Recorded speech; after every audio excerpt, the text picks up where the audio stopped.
This is the universe made up of all space and time, filled with hundreds of billions of stars and galaxies. This is all a part of ordinary matter. But 25% of the universe's mass and energy you can't see. It's called dark matter. Meet Dr. Chris Kelso and Dr. Greg Wirtz. These two physicists have a galaxy-sized task to find dark matter with a new technique, paleodetectors. In theory, scientists have talked about dark matter since the 1930s because we can see how it affects other galaxies, but we can't see it, like gravitational pull. Dr. Kelso and Wirtz will try to find it through taking ancient rocks and breaking them open, looking for evidence of dark matter particles.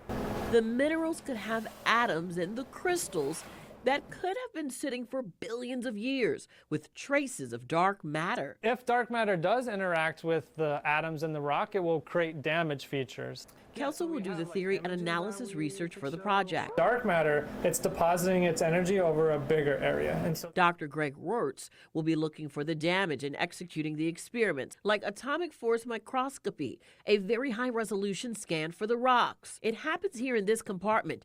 It's about 6 feet by 20 feet, massive to analyze tiny pieces of mineral for scans and atomic scale microscopy. This is the optical setup that we're going to use to characterize some of those samples. The scan will be 1 micrometer, 1/1,000,000th of a meter square across.